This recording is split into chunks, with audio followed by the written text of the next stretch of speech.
You're listening to the Sex and Psychology Podcast, the sex ed you never got in school and won't get anywhere else. I am your host, Dr. Justin Lehmiller. I am a social psychologist and research fellow at the Kinsey Institute and author of the book, Tell Me What You Want, The Science of Sexual Desire and How It Can Help You Improve Your Sex Life. What happened to my sex life? Almost anyone who's been in a long-term relationship can attest to the fact that they've probably asked themselves this question at some point. It's common for partners in a new relationship to start out being completely in sync when it comes to sex. And that initial compatibility and excitement is part of what fuels relationship development. But at some point, the passion starts to wane, and people often start wondering what the heck happened. Is there a problem with me, my partner, our relationship? In today's show, we're going to help you to better understand why desire, pleasure, and connection often decline in long-term relationships and what to do about it.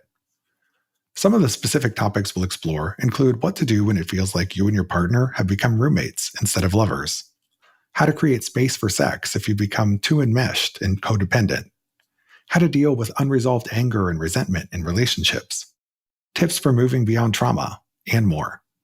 I am joined by Dr. Kate Balistreri, a licensed psychologist and certified sex therapist. She is the founder of Modern Intimacy, a counseling practice that operates in Los Angeles, Miami, and Chicago. She is author of the new book, What Happened to My Sex Life? A Sex Therapist's Guide to Reclaiming Lost Desire, Connection, and Pleasure. This is going to be another amazing and very practical conversation. Stick around and we're going to jump in right after the break. If you love the science of sex as much as I do, consider becoming a friend of the Kinsey Institute at Indiana University. The Kinsey Institute is the world's premier research organization on sex and relationships, and you can help them continue the legacy of Dr. Alfred Kinsey, whose pioneering research changed everything we think we know about sex. Visit kinseyinstitute.org to make an impact. Your donations can help support ongoing research projects on critical topics. You can also show your support by following Kinsey Institute on Facebook, Twitter, and Instagram. Thank you for supporting sex science. Hi, Kate, and welcome to the show. Hi, thanks for having me. Thanks so much for joining me. So you have a new book out called What Happened to My Sex Life? And you start this book with a bit of a personal story where you talk about how you were pondering this exact question, what happened to my sex life? And I appreciate your vulnerability in talking about this because I think people have a tendency to assume that if you're a sex therapist or educator, that you just naturally have everything all figured out, that you're having sex all the time and that the sex is always going to be great. But that's not exactly true. You know, just because you happen to know a lot about sex doesn't necessarily mean that you're going to have a perfect sex life, right? Oh, so true. So true. And when you're talking about partnered sex, so much of your sex life is contingent on how all the partners involved are showing up in that conversation too. So it's messy, just like for people who aren't in our field. Yeah, it's so true. Like there's the perception versus the reality. These are two different things. You know, I think people have a lot of stereotypes about sex educators, researchers, and therapists. They think that we're all horny all the time, having all the sex. But, you know, the reality of it is quite different. And there have actually been some studies done finding that, you know, the sex lives of people who work in the sexuality industry in terms of research, therapy, and education, you know, they really aren't that different from those of anybody else. And we experience the same problems and issues that everybody else does too. We do, despite the fantasy that we might be swinging from the chandeliers every weekend. Right, exactly. So a heck of a lot of people right now are probably asking themselves, what happened to my sex life? You know, it's a common experience that when a relationship starts, that the sex comes pretty easy. You know, we have it frequently. We can't keep our hands off of each other. It's passionate. It's exciting. But unfortunately, the honeymoon rarely lasts. And sometimes the sex disappears entirely, or it becomes just a very infrequent thing. And when this happens, the first question a lot of people ask themselves is there something wrong with me? Or am I broken? So as a therapist, if someone is asking themselves those questions, what do you want them to know? Well, the first thing I want them to know is that there's nothing wrong with you and you're not broken, right? Even if there are intrinsic variables that are playing a role in the shift that you're having around desire, it doesn't mean that the problem is you, right? We often internalize a lot that is not ours to hold when it comes to our relationship with sex. So if you can let go of that fear and just lean into the reality that desire ebbs and flows in relationships across the developmental lifespan of our lives, I think you'll be able to give yourself a lot more grace, which paradoxically can bring you closer to a solution. Yeah, and that's one of the things that I think is hard for a lot of people to do is to give themselves that grace. We're very hard on ourselves, especially when it comes to our sex lives and sexual performance related issues. We tend to take these things very deeply personally. And, that can make it hard, I think, for a lot of people who are struggling with things like low desire, or if they have erectile difficulties or pain with sex. The assumption is that there's something inherently wrong with me. But I think what you suggested there in terms of like reframing this and understanding like you're not broken, like these things are normal experiences and there are solutions out there can be a very helpful way of thinking about it. Yeah, for sure. And one of the most difficult, but there's where working with a sex therapist or having friends who are super supportive can be really helpful in challenging those hard thoughts to redirect. Absolutely. And, that is why sex therapy is so valuable because so many people really struggle with reframing the way that they're thinking about sex. And so having somebody who can really help guide you through it and do this in a safe way, in a safe space, can be very valuable. Now, when desire for sex disappears, there can potentially be multiple reasons, and none of them mean that you're broken. But there can be biological factors like hormones. There can be psychological factors like previous experiences with trauma. And there can also be relationship factors, conflict that you might be experiencing with your partner. And sometimes it's a combination of multiple factors all at once. But let's talk about some of them and what you can do if one of them becomes an issue that starts impacting desire for sex and your enjoyment of it. So let's start with some relationship factors. And one that I want to talk about is the roommate dynamic. All too often, a relationship that starts out being highly passionate and intimate turns into a passionless affair. The romance and the sex start to take a back seat. You might still love each other very much and love each other very deeply, but you start seeing each other more as kind of like a friend or a roommate than as a lover. So, what can you do if you've found that you've entered that roommate phase? Yeah, it's so common and definitely one of the variables that plagued my partner and I in this lull. It's important to really recognize that when you're in that space, different priorities, different drives have likely taken over. There's often more safety that comes with the familiarity of knowing someone for such a long time and having such a well-established relationship. So it's important not to get super discouraged straight away because it can actually be an indication that there are other really positive, valuable things in your relationship that have been front and center for longer. But getting back to that place of holding space for desire, I think about Jack Morin's commentary about desire being about attraction and obstacle, right? And when you have Mhm. so much safety and so much familiarity in your long term partnership, you do start to feel kind of like family. You get more and more comfortable with each other. And when you live together, especially, you're doing things that are super domestic. And it can bring us back to these earlier attachment dynamics that were more present when we were growing up with our family of origin. So we start to relate to our partner like they are part of our family, and they are our chosen family as we mature and grow. So I think the first thing to remember is that a little bit of space psychologically and sometimes physically can help create some of that obstacle in a good way. Because when you are less familiar, you want to know more about your partner, and your partner wants to know more about you. So, really thinking about your psychic individuation and your individuality is going to be a first step to kind of claiming some of the space and curating the space that will actually bring you closer together in the bedroom. Yeah, I think everything you said there is totally spot on. And, it's important to recognize that if you've entered this sort of friend zone with your partner, that doesn't necessarily mean that it's a permanent state and that you're going to stay there forever. You can move back out of it. It's normal for people to kind of like have these ebbs and flows over time in their relationship and for it to kind of change form a little bit. But just because you've become more of the roommates doesn't mean that you can't go back to also being the passionate lovers. And I think you're so right that, having a certain amount of space in the relationship can be really helpful because, when you have this roommate dynamic, there's often this codependence that is going alongside of it, right?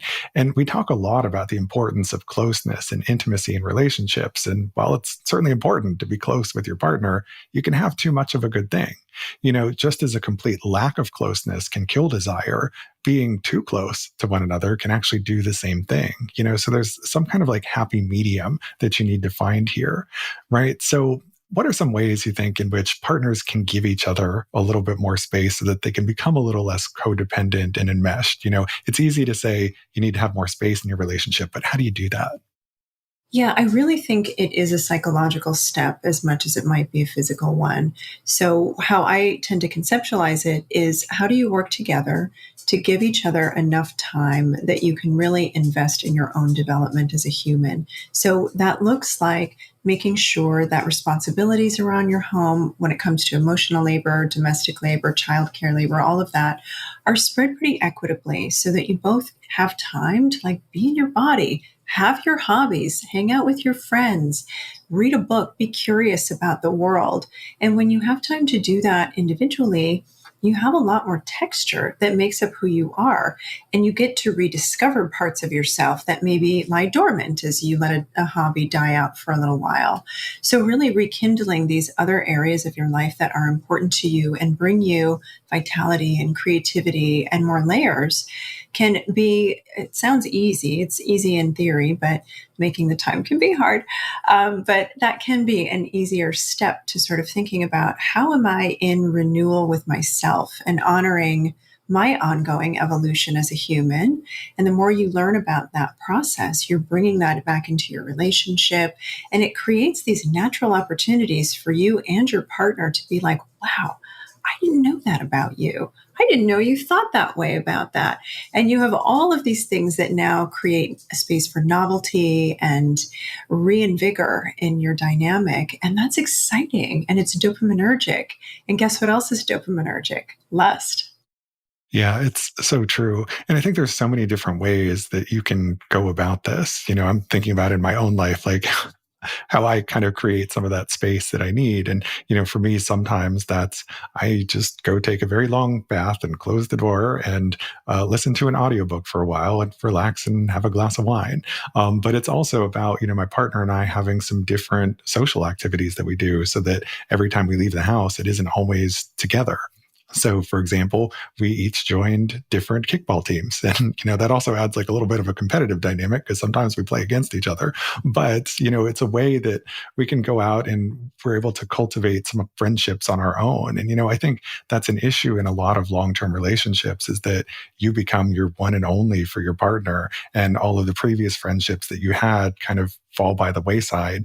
And, you just spend all of your time together. And I think it's important to allow space for each of you to have your own friends, to do your own social things so that you can go out and explore different facets of the self, but also not just rely on your partner for everything. I think part of the issue here is just we have so many needs. And when we put them all on another person, that can also be one of those things that gets in the way of our ability to feel desire.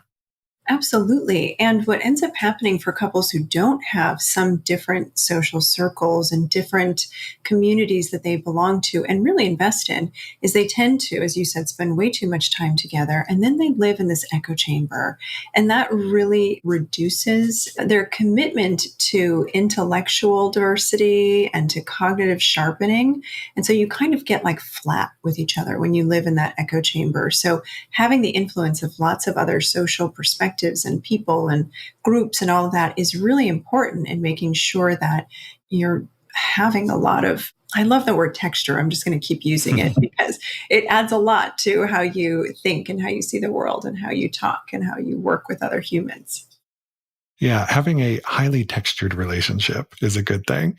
And, everything we've been talking about here is also helpful in terms of meeting your needs for self expansion. We've talked about this before on the show that humans have this need to fundamentally grow and expand their sense of self over time. And so, by continuing to go out and venture out into the world on your own sometimes and making new friends and trying new and different things, helps to meet and fulfill those needs for self expansion, which can sometimes get thwarted when we become too codependent and everything in our life just becomes very routine and it's centered around, sitting at home every night and just watching Netflix together, right? There's so much more to life than that. Yes.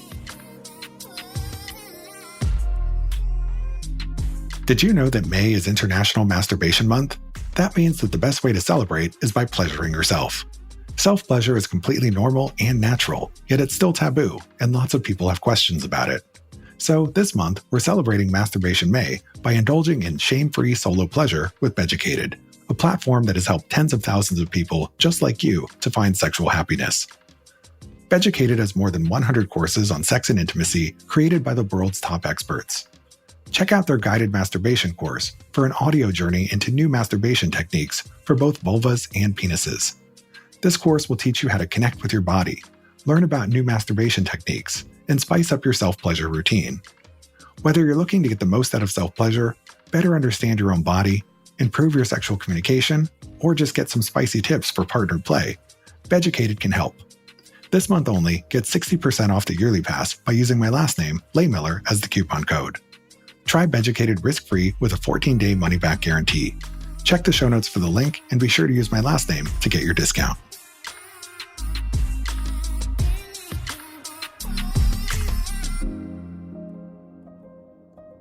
Now, let's talk about some individual factors that can impact desire. So, one of them is feeling disconnected from yourself. Sometimes people feel disconnected from their own bodies, which can make sex something that's no longer very pleasurable. And sometimes people feel disconnected from their own desires and turn ons. So, I was wondering if you could share some tips on how we can stay more connected to pleasure. Absolutely. In the book and in the work that I do, one of the main things that I try to incorporate with folks is some kind of physical commitment to movement. It doesn't have to be really aggressive exercise. This is not a goal of getting fit or being, your most chiseled ab self. It's really just a commitment to understanding how you feel sensations in your body and being present with them. So it can be something gentle like seated yoga or stretching, but really engaging in a more mindful, more present experience of your body is maybe going to bring up some uncomfortable sensations and feelings, but it also completely expands our capacity for pleasure and our ability to really know the difference between what feels good and what doesn't. So we can set more appropriate boundaries. We can say yes more enthusiastically. We can ask for more of something, right? When we're kind of cut off from ourselves, we have a hard time discerning what we want, when we want it, and in what ways. Yeah. And I think for some people, this disconnection from the self in some ways is kind of a coping mechanism. Some people don't want to be alone with their thoughts. Like the idea of that can be a little bit scary for them. And so they kind of learn to disconnect or dissociate in some ways. And, while in the short term, maybe that is adaptive for them, in the long run, especially when it comes to something like your sex life, being disconnected from your body is typically a bad thing because when you're not present and in the moment, it's very difficult to really feel pleasure and to enjoy sex, and also just even for desire to set in. So it is important to find ways, whether it's through mindfulness practices or some embodiment practices, that you can learn to be present and in the moment. And it's something that I think is important to recognize that it's a skill that takes some time to build, right? You can't expect that you're going to just like turn this off and on like a switch, that you can suddenly like become more present and embodied. Like it's really a skill that you need to build. Yeah, it's a practice, right? I call it a movement practice because we have to exercise that interoception, our skill of understanding the perceptions within, right?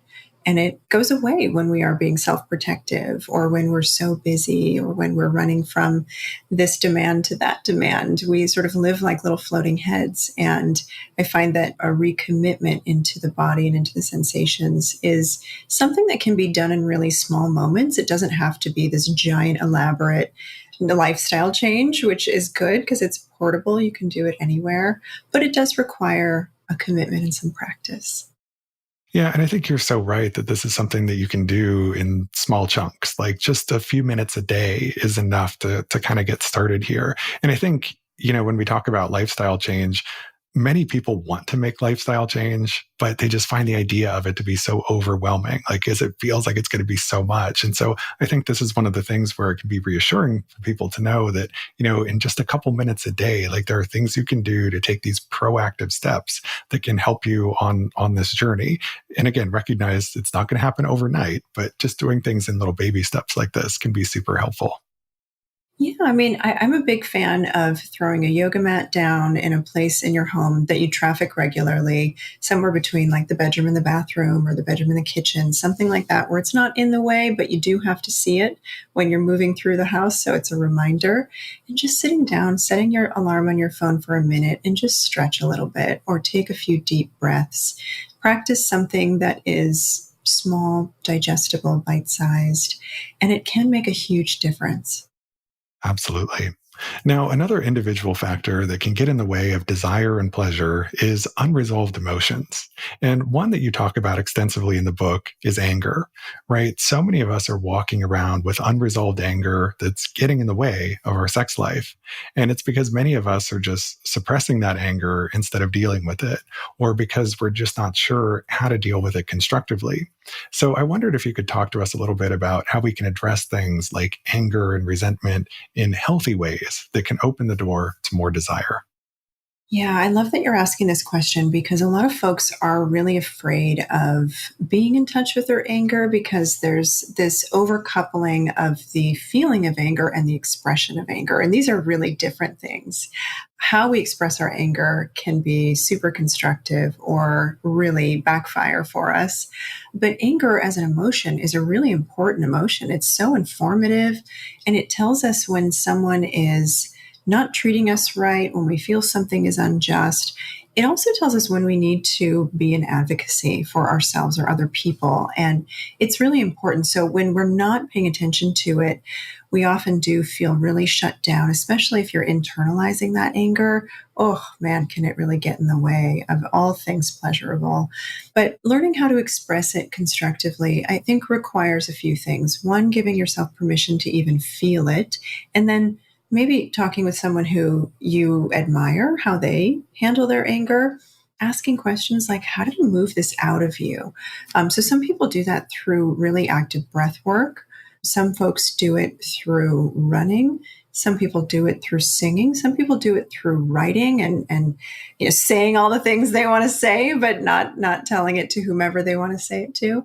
Or you can really, try to find a way to express it constructively, directly, assertively to whomever is, the person that you're feeling these feelings toward, if it's a person. But it is really important to move it through you some way somatically because it does just fester and it can lead to all kinds of health issues in addition to big drop-offs in desire. Yeah, holding on to anger is something that can really be destructive in the long run, not just for your own health, but for the health of a relationship. If you have all of this unresolved conflict that's going on.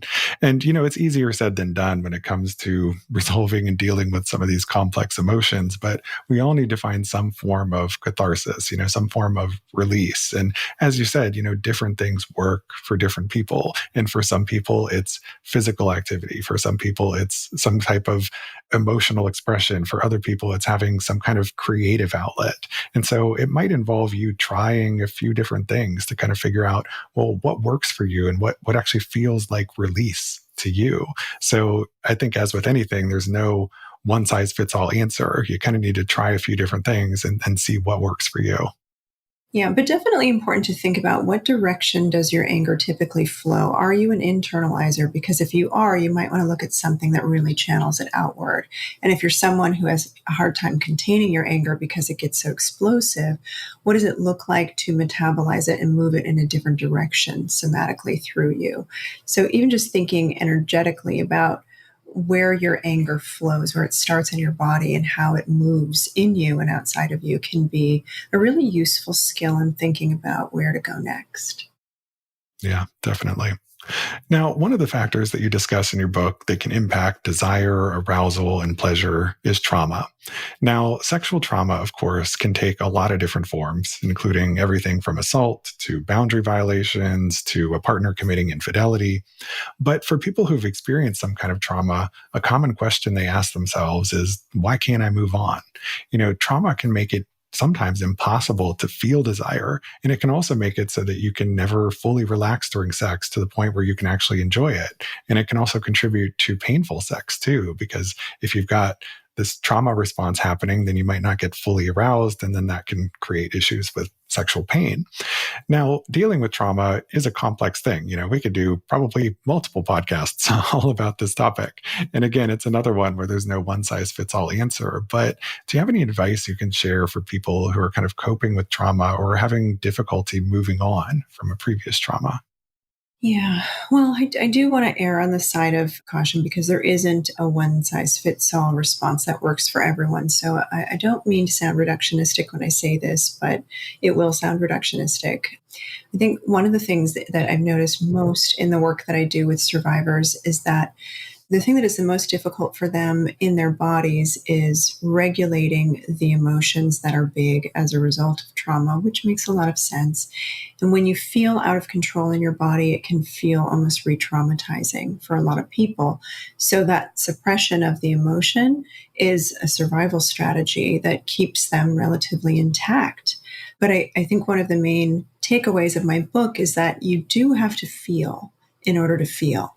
And that means the pleasure too. So, learning how to trust yourself and building skills to help you regulate the hard feelings are going to be the thing that helps you heal from the trauma, but also like reclaim your power, reclaim your confidence in yourself. Because I think the thing that most folks struggle with when they're healing from trauma, especially a relational trauma, is trust. It's how do I trust other people again? But it's also, how do I trust myself? If something happens with these other people, how do I know that I'm going to be okay? And we don't heal in an isolated, vacuum. We do some of the work ourselves, but we often heal in relationship and in community. So people get stuck when they're in that place of, uh-oh, I've been hurt by people. So how do I learn to trust people again?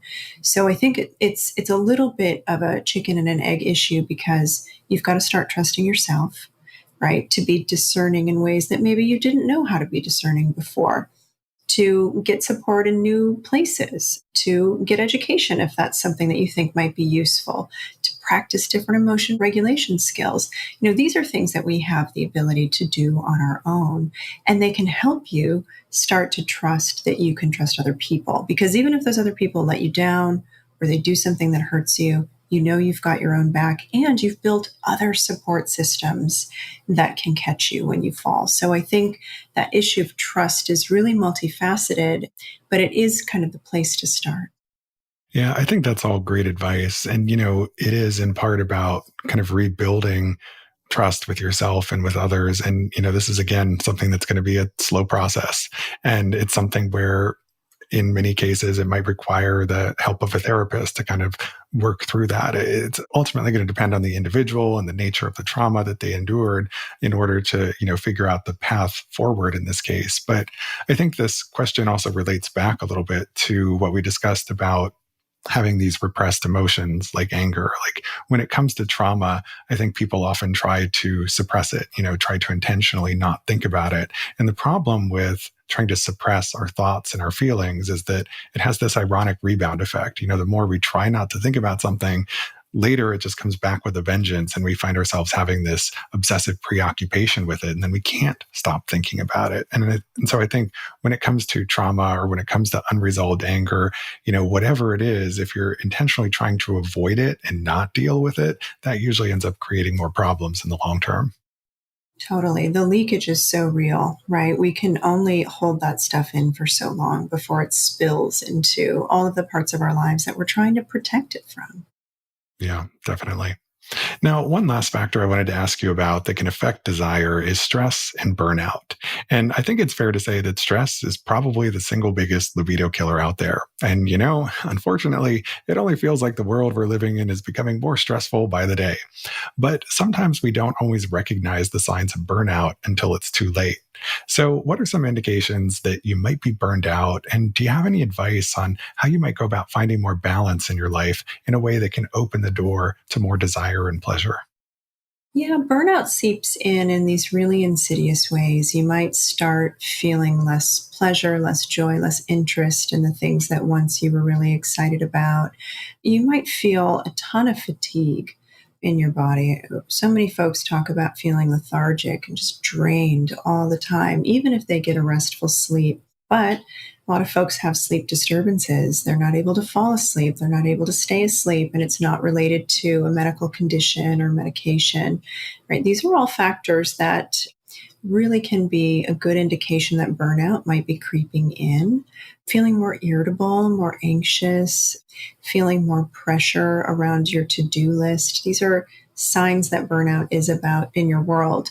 And I think when I teach therapists at the master's level quite a bit. And I talk a lot about burnout and the risks of not addressing it early on, because when you're good at catching the burnout, because most of us have felt burnt out from time to time, not just in a work capacity, right? You're taking care of your family members, aging parents, children. We do live in a political landscape right now that is absolutely adding to our allostatic load and our fears and our stress and our tension. So lots of folks are feeling it from many different angles. And if you're not good at catching it and recognizing it and building in rest, it can exacerbate and lead to something in our field that's called compassion fatigue. But I don't just see this for people in the helping fields. I see it for folks in their everyday lives when they are not able to or haven't known how to really address that burnout. Because burnout you can address with a nice vacation, or like maybe talking to your boss about changing some of the roles at your work or finding a new job. Something like that can be reinvigorating. But when you've gone so long, it becomes sort of this really, really difficult, almost calcified experience in the body that can shift your whole perception on life into a state of being very negative, feeling really worn, feeling really kind of dead inside. And it takes a bigger commitment to lifestyle changes if it's gotten that far down the road to really see some resolve. Yeah. And I think it's important to recognize too that burnout can look different for different people. Sometimes burnout can manifest as you're sleeping a lot more, like you're sleeping all the time and also not feeling rested. But it can also manifest as you're not sleeping at all, or you're having a very difficult time falling asleep or staying asleep. And so, recognizing the signs of burnout might be a little different from one person to the next. But again, it goes back to what you were saying earlier about kind of being in touch with yourself and how you're feeling and knowing what your triggers are for stress.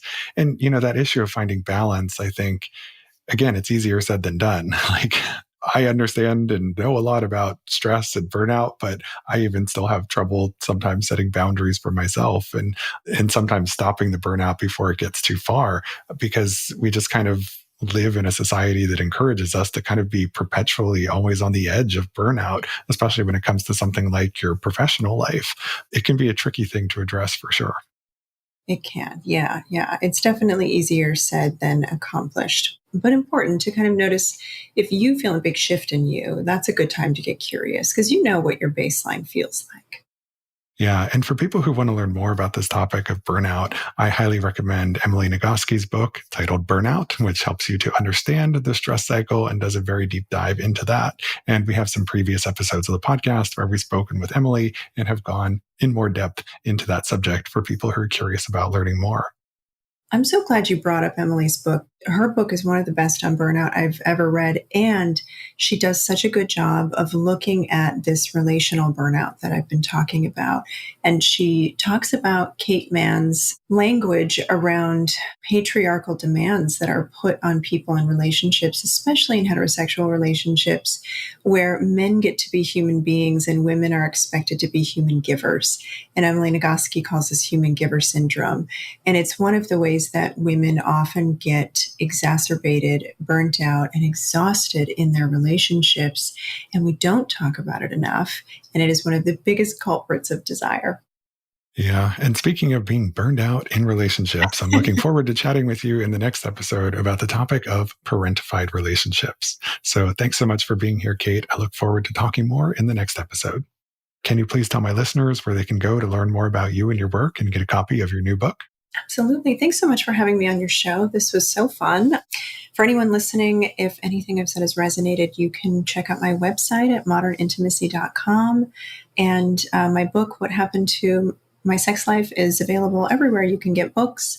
And you can find me on TikTok, Instagram at Dr. Kate Balistreri, and YouTube at Modern Intimacy.